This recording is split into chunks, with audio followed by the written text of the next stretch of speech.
Padayon kita sa atong theme, maintaining spiritual discipline, and this is the last message nga nag-center gyud sa spiritual discipline. Og atong na paminawan na the importance of spiritual discipline, and also last miagi nga message is how unsang mga spiritual exercises nga atong mga paghimuon para mutubo gyud ang atong spiritual muscle, ang atong kinabuhi diha sa Ginoo. Ining taknaa, we will talk about the anatomy of spiritual discipline. It means the framework, the structure of what spiritual discipline is all about. Spiritual workout. Ang atong text, Philippians 2:12-13, ingon diha, "Therefore, my dear friends, as you have always obeyed, not only in my presence, but now much more in my absence, continue to work out your salvation with fear and trembling, for it is God who works in you to will and to act according to His good purpose." Nining text, gamay lang ni siya pero puno kaayo sa pagpadayag unsa gayud ang kinatibukan sa espirituhanon nga workout. Tanaw na to diri ang una nga butang, which is the matter to be worked out. Unsa gyud ang dapat nato i-work out? Nganingon man diha nga sa atong text, continue to work out your salvation. Kini nga passage controversial din sa kadaghanan tungod kay misinterpret ni nga ang salvation is by works. That is not what Paul is saying in this verse. Dili na mao no ang iyang pasabot ni Apostle Paul. Paul is not teaching salvation by works tungod kay kahibalo kita nga ang salvation dili by works. Ingon diha sa Ephesians 2:8-10 nga, "For it is by grace you have been saved through faith, and this is not from yourselves. It is the gift of God, not by works, so that no one can boast. For we are God's workmanship, created in Christ Jesus to do good works, which God prepared in advance for us to do." So makita nato dinha nga it is loud and clear nga it is not by works. Hinoon, kita ni believe nga ang works is dili siya ang root sa salvation, kundi prutas siya, dili siya ang cause of salvation, but epekto sa kaluwasan nga atong naangkon. Munang nagtuo kita nga our salvation is not earned by good works, but we believe in salvation that does work. Kanang salvation nga mubuhat. Si Paul nagdisgot dinhi mahitungod sa salvation nga dili kini ang gipasabot niya nga salvation nga justification, but salvation nga sanctification. Mo ni ang salvation nga gitawag nato nga the second level. Mo nang I will briefly explain the three phases, the three levels of salvation aron masabtan gid nato unsa gyud ang gisulti ni Apostle Paul. Tulo ka ang sa kaluwasan. So murag theological kay ta karon. Ang kaluwasan is past, present and future. Naay past na humana, naay present nagpadayon pa karon, naay ugma pa. So unsay pasabot niini? Dalion lang nako niha. Kining justification, theological term ni para ma-explain gyud pagmaayo unsa gyud ning mga butanga. Justification means gi-save ta ninhi from the penalty. Ang salvation nga concentrate niya ini ang bayad sa sala. Di ba mo na problema na to, nakasala kita, bato kita gimpierno. Kay mo man bayad sa sala, Romans 6:23. Pero nagpakabatay si Jesus sa cross, iyang trabaho tanan, wala tay works nga gibuhat, iyahatan ng trabaho diha sa cross para bayaran ang penalty. Muna ninang justification, meaning gi-justified ka, gi-declare ka, gi-justisyahan ka, gi-judge na ka, walay sala. Diha ang pasabotan ng justification. Gi-declare ka as innocent. Ingon diha sa 2 Corinthians 5:21. Gi-saved ta from the penalty. Kini nga salvation, gitawag ni nga nag-change ang atong status, no, na-change ang atong posisyon from darkness to light. Gingharian ni Satanas ngadto sa gingharian sa Dios. From death, kamatayon, to life. Bagong posisyon nato. From children of the devil, because we are slave to sin, nakambyo na ta sa children of God sa John 1:12. Mao na ang primero ha. That is justification. We are saved from the penalty. And that is one-time event. Kausara na mahitabo, di na balik-balikon. Kaisara ka, the moment you decide to receive Jesus Christ, surrender your life to Him, and accept Him as your Lord and Savior, that moment, you will receive justification. You will be justified. Wa kay sala. You are declared not guilty. Mao na ang justification. Kanang gitawag diha ang pulong nga justification. Kay gi-justify ta, hustisya humana. Mo nang wala nag-stop diha. Kay naapay present. The present now is sanctification ang tawag. What is sanctification? Unsa ni nga salvation? Saved from the power of sin. Inigdawat ato kang Kristo nga Ginoong manluluwas, nausab ba ka? Nausab imong batasan? Wala. We are still under our sinful human nature. Nagyapon ang tentasyon, nagyapon ang flesh nga ganahan ta makasala, kanunay ta makasala. Naamang gyapon na wa man ta mausab after receiving Jesus. Ug mao kani karon na ikaduha nga i-save ka. Kay nagyapon ang gahom sa sala. We are still in this world nga vulnerable kaayo sa atong unudnon nga mga tinguha. The flesh mao ni ang dapat i-save ta dinhi. Ganiha nausab lang atong status, kini karon usabon ang atong character. Kini nga klase nga salvation is to change our character, and this is sanctification, to change us, to change our character into the character of Christ. Kini nga kaluwasan is called sanctification, kay sanctify ta nga ang atong kinabuhi mausab aron mapareha kang Ginoong Hesukristo, aron kini nga kinaiya mahimo tang productive, useful, mahimo tang effective aron makahimaya sa Dios, because that is diha ta gitawag, diha ta giplano sa Ginoo nga gihimo ta to glorify God. Mao na ang ikaduha. Mao nang kining ikaduha is dili one time event. Is a long process, dili madaog isa ka tuig. To change our character aron mahimong madaogon victorious is a long process. It needs hard work. Ganiha sa justification dili need ang work, dinhi naatay kabahin, naay work. It is hard work. We have to invest,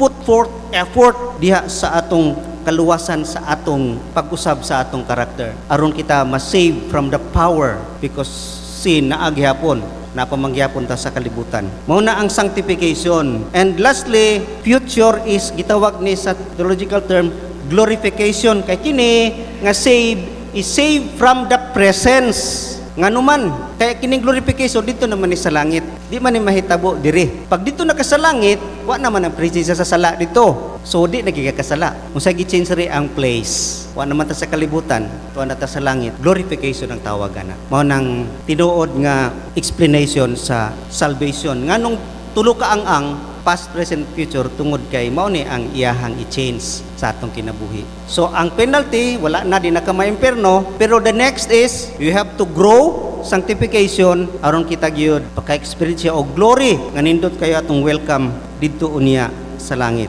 Subalik ta in relation niya ng explanation, Paul is saying, he is not saying a work out for our justification, but work out our justification. Kana nga salvation ang gimin niya. Dili nga mag-work out for justification, kundi i-work out ang naa na sa tuwa nga gihimo sa Ginoo, gi-justified na ta.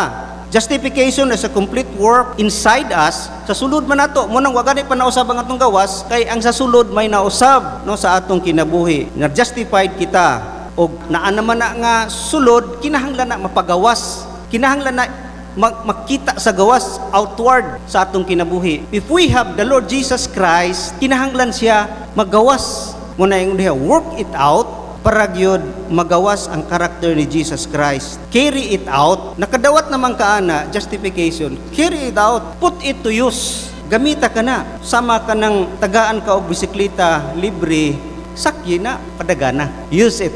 Gift, gihatagan taga sa salvation, then use it. Munang sanctification is a second level nga kita mahimong sama kang Kristo. And it needs work. Kinahanglag effort. Kung nanak kay bike, itagaan ka libre, sakyi na. But it takes effort nga gamito na. Kapoy man ng pedal. Kinahanglan, magpedal ka aron na kay kaabtan. Mao kana ang picture sa sanctification. Sanctification is the goal of justification. Nganong gi-justified ka, mao nang dili gid pwede sa atong kinabuhi nga enough na nga naluwas ka, di naman kumaimperno, di na importante nga kausaban sa atong kinaiya. No, tungod kay the goal of God in justifying us, ibalik ang atong status nga to be an image of God. Ihimo buta imahin sa Ginoo, to display His character, to have that character, ano kita magmadaogon, malipayon, mabungahon, effective sa pagkinabuhi nining kalibutana. Mo nang iyahang katuyuhan, mo nang gitrabaho gid niya ang atong kinabuhi. I-work niya primero ang salvation nga justification. Kunya karon padayon siya nag-work kanato. Sa kinabuhi ni Moses, o makita nimo nga ang Ginoo gid nagpamuhat sa iyang kinabuhi. God is working for us. Mo nang He is working for us to do good works. Ingon diya sa Romans 8:29 and Ephesians 2:10. I-design bitadaan sa Ginoo nga maghimog maayong buhat. It took 40 years for Moses nga gibuild up sa Ginoo ang iyang kinabuhi dito sa bukid aron siya mahimong magamit to be a leader, to lead the people dugay 40 years. Mo nang what God has started in us, iya gid nang iput into completion. Naga-work siya, gisugdan niya ang justification, humanon gid niya ang sanctification. Ingon diya sa Philippians 1:6, He who began a good work in you will continue it until the end. Mo nang ang sanctification kinahanglan og partnership. It means we do our part. Atong buhaton na natong part. Paingon ni Paul, work out your own salvation, meaning cooperate with God in producing the fruits nga iyahang gusto ipanday sa itong kinabuhi. Cooperate ka sa pagpanday sa imong kinaiya para mo gawas tong love, joy, peace, patience, long-suffering. Mao na ang mga prutas, character of the Lord Jesus Christ. Mao nang this is the matter to be worked out. Paingon diha, the matter to be worked out is our salvation, our sanctification. Kinahanglan gina siya. Then, this passage also, naapoy problema, dili lamang kini nag-raise og issue about salvation by works. Kini pag na-misinterpret og ma-raise ang issue nga kining gikaawayan na gyud sukat pa kaniadto about God's sovereignty and man's responsibility. Mauning gubot gini, wa pa gini mo human hangtod karon kining Calvinism ug Arminianism. Tungod ani ang nagtuo sa God's sovereignty, di gid sila gusto og man's responsibility kay tanan sa Ginoo gina. Bisag ang imong pagtuo sa Ginoo nagikan, ang Ginoo naghimo ana. Diya makita nato nga ilang gipadako gyud ang grace, so wala na balance. This is unbalanced understanding about grace. Mo nang anti-work, anti-effort, anti-law gyud ang nagtuo nini. Ang giingon diha, we work out what God works in. I-work out nato unsay gipamuhat sa Ginoo sa sulod sa atong kinabuhi. Mao na ang sanctification. Makita nato sa Biblia nga daghay na pakyas tungod kay wala sila nag-act sa ilahang responsibility. Tanong mo sa Bible, daghan kayo. Draw near to God and He will draw near to you. Naagi kay part. Draw near to God and He will draw near to you. Ingon sa James 4:8. Naagi tay responsibilidad. Naagi tay part. Kay kung wala tay part, nganong gihatagan man tagkuman. Kung wa pud tay part, nganong tagaan man taganti. Ang iyaha man katanan. Mao nang grace and man's responsibility, they are compatible. They are not contradictory. Ang illustration na ani makita nimo sa mga Israelites. Natrap ang mga Israelites. Wala sila kapaingnan. Pero God told Moses to raise your staff. God told Moses. It is a grace nga natunga ang dagat nga makaagi sila. But God told Moses. And Moses obeyed. Nituman si Moses. That is his part. We have God's command. We have our part to obey. Si David, nagka-accomplish og daghang kaayong victory by God's grace. Pero nakig-away sila. Ang mga Israelites daghang kay victories bisan pa atong sa pagpildi nila sa Jericho nga it is grace kay upan sila kaya kay dagko kayo ang mga taga Jericho pero nagmarcha lang sila, nagpray around the city 7 times. Sa nitabo nahugmak ang tibok syudad. And that is grace. But God commanded them tuyok 7 days, 7 times. That is their part. Muna ang ilahang parte sa kadaugan. But kini buhat sa Ginoo. Munang ang sanctification lisod gyud. There's no quick and easy secret sa sanctification. Dili gyud pwede. Traveling in the narrow road of life, it needs discipline. Kung gusto tagayahay, asa man ka sa duha ka road nga gihatag sa Biblia, wide, lapad nga dalan or narrow road, ipit, sigpit, batuon, pero asa ni paingon ang wide, easy, sayon, kalautan, asa pa dulong ang narrow road ngadto sa kinabuhing way katapusan. It needs determination, dedication, and devotion to walk, to travel in the narrow road. Mao nang sanctification. Mao nang daghan gid kay kuman sa Ginoo sa Bible nga make every effort. Paningkamuti gayud. It means it needs effort sa atong kinabuhi. Make every effort to keep the unity of spirit in Ephesians 4:3. Make every effort to present yourself to God as one approved, 2 Timothy 2:15. Make every effort to enter that rest, Hebrews 4:9. Make every effort to add to your faith goodness and to goodness knowledge, 2 Peter 1:3. Daghan, make every effort sa pagpaningkamuti gyud ang salvation nga sanctification. Ang sanctification di gid pwede nga walay effort tungod kay kung way effort di gid ta mahimong baskog mo nang dili ta mag-exercise spiritually dili ta epektibo, sige lang tagkasala, dili magamit sa iglesia, dili mahimong mapuslanon ug mabungahon, and most of all, dili malipayon because you are not fulfilling your purpose. Ang tao nagka-fulfill siyang purpose, malipayon ginakayo. Na sense of fulfillment. Pero wala, na sense of guilt, nga kakabuhat, sa ipabuhat sa Ginoo sa imuha, na mao ituyo gyud sa imuha nga to grow and mahimong pareha kang Ginoong Hesukristo. Kay kung dili ta mutubo, kung dili kita muresista sa sanctification, munang ingon diha sa Matthew 24:13 nga ang dili mulahutay dili maluwas. Unsay kaluwasan kay ingon ni justification ba? Dili sanctification. Pag dili ka mulahutay maningkamot nga mutubo sa imong Christian life, you stay nga bata gihapon nga level, then you will not be saved. You will not be saved from the consequences of not growing. You will suffer defeat, perminti mapildi, dili mapuslanon, unfruitful, unfulfilling, unhappy, and unrewarding. Walay ganti mapaabot sa Ginoo. That is atong kahadlukan nga di ta kalahutay, kay di ta maluwas sa resulta unya sa dili pagtubo, dili pag-angkon ug kusog diya sa atong pagkinabuhi espirituhano. Mao kana ang una, the matter to be worked at is our justification. Work it out, maningkamot kita diha. And second, the manner of our workout, ingon diha sa text nato nga work it out with fear and trembling. Unsa nga spirit nga dapat na ata? What manner? It should be with fear and trembling. Kana yung naikahadlok og magkurog-kurog unsa gipasabot ani. It means seriously and reverently. Kung importante gid ni kaayo sa atong kinabuhi, we must be serious about this. Seryoso dapat ta niini. Seryoso to sa pagtubo. Dili kita pwede nga mag-relax unya na. Di sa ko mag-exercise, di kay sa imong mata, dili dayon maghimog mga butang nga makapakusog, dili gusto mag-antos. Seryoso ni. It is a serious matter. Importante kayo ang pagtubo. Mo nang ingon si Paul, work out your salvation with fear and trembling. Dili siya kumpiyansa-kumpiyansaan. Dili siya pwede maunya-unya. When you have cancer, kung na kay cancer, mausap ang imong kinabuhi, ma-change ang imong diet, ma-change ang imong mga activities. Kay seryoso na. Seryoso na nga sakit, mamatay ka di madugay ni ana. Ingana pod ang sitwasyon sa atong kaluwasan sa sanctification. It is necessary. Kinahanglan jud kay na. Mo nang we must approach this attitude seriously and reverently. Kinahanglan kita seryoso nini nga pagkinabuhi.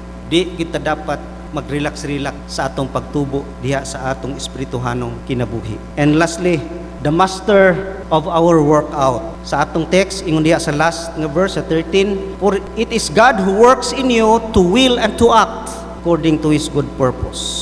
Ingon diha, our work, His power. Atong trabaho, iyahang gahom. Naghimo lang kita sa atong part, which is obey lang gyud. Unsay gipangsulti da sa Bible, unsay angay mo himuon katong exercise nga mo-grow ka sa imong knowledge sa Ginoo through the Bible, prayer and fellowship and ministry. Himo ra kita ana. Do your part and depend on God. Kay siya ra gyud maghimo niya na nga magmalampuson. Mo nang we do it not in our own strength. Mo ni ang nindot kaayo. Lisod ang trabaho. Lisod mo usab atong kinabuhi, pero angay ta muhimo sa atong parte kay ang Ginoo mao'y mousab mo nay kamatuoran diha. Iyahang gahom ang muhimo niya na. We have no strength, it is God's strength nga muhimo niya na. Sama sa usa ka foreman nga nag-ingon sa iyahang worker, kanang bukid kana nga bungtod iirog na diri. Ang worker di lisuda ni pala ra man nga akong kuan. Imposible gyud nga ma-move niya tong pile of earth kanang yuta. Ibalhin diri, lisod gyud na. Di gyud siya kahimo ana, pero naay power, na may backhoe, naay available nga backhoe. Pero drive nimo, do your part and the machine will work. Kinsa may mapasalamatan ang machine kay siya ang dakong trabaho. Siya ang naghimo niya na. It's the same situation sa atong kinabuhi. Ang Ginoo ang makahimo niya na. We cannot do it. It is impossible for us to change our character. It is God's work. Just obey and submit and follow. That is our part. Muna pag-ingon nga ang epekto sa grasya sa itong kinabuhi, mao gyud ang pag-obey. Lisod sa Kristohanon mo ingon, I believe in Jesus, pero dili mo obey. Daghay mo dawat ng Hesus, pero dili mo follow sa yaha. That is contradictory. Gusto ka og salvation, pero dili gusto og discipleship. Contradiction in terms. Dili na pwede. It means, kung dili ka uban kaniya, o dili muhimong mo grow sa sanctification, It could be nga ikaw wala gyud maluwas sa sinugdanan. Nganong wala mo epekto ni sa sanctification ng imong justification? Maka-question ta sa imong salvation. Kay nganong wa mo effect sa imong kinabuhi? Nganong dili ka mo follow? Nganong dili ka mo obey? Nganong dili ka mo do your part? Nga ang Ginoo na gyud na siya'y nagsugod, siya'y mag-complete, siya'y nagluwas kanimo sa justification, iya nang padayonon ug maghimo siya mga katingalahang butang sa atong kinabuhi. Siya man ang maghimo niya na dili man kita. Kay kung kita amura kata atong nagdala lang og pala. Mo nang kinahanglan gyud trabaho, kinahanglan gyud sa atong part. We need to drive that backhoe. Kinahanglan training niya. You have to get up every day. Kada adlaw, di man to madagi sa lang kaadlaw. Kanunay kada adlaw. Hantod kayod mahuman, mabalhin. It is our work. Ang Ginoo gyud muhatag kanato niya na. It is His power. He will give us the desire to do His will. Mo na ang iyahang himuon sa atong kinabuhi. Work inside us. Daghan dili katuman tungod kay wala gyud desire nga mobuhat sa kaubuton sa Ginoo. Pero kung mo-submit ka sa Ginoo, willing ka nga Lord change me, then He will change your desire. Mo nang God works in you to will kabubuton. Iyahang i-energize ang atong kabubuton para ganahan ta mutuman. Labi na gayud kita makahinumdum sa gugma sa Dios kanato sa pagkamatay sa cross, mao nay maka-empower kanato to do His will. Ganahan ta. Love is a strong motivation for obedience. Mo nang always sa atong prayer nga Lord, create in me a desire to do your will. And dili lamang desire and also devotion to do. To will, desire. To act is power to do His will. Mo nang tagaan kita sa Ginoo, desire, kagustuhan kining mga naadik o kanang likor lisod ibulag ana kay lami gyud. Pero musabit ka sa Ginoo, hinay-hinay sa Ginoo usab ang imong taste, ang imong desire ug makita nimong kausaban unya. Makabuhat na dayon ka sa dili na pagbuhat niya na. Mao na ang example nga atong makita. It means ang victory, kalampusan nga atong maangkon diya sa espirituhanong pagkinabuhi nato for His honor and glory. Gamay ra kaya atong part. Siya naghatag kanatong desire, siya pagay maghatag kanatong kusog.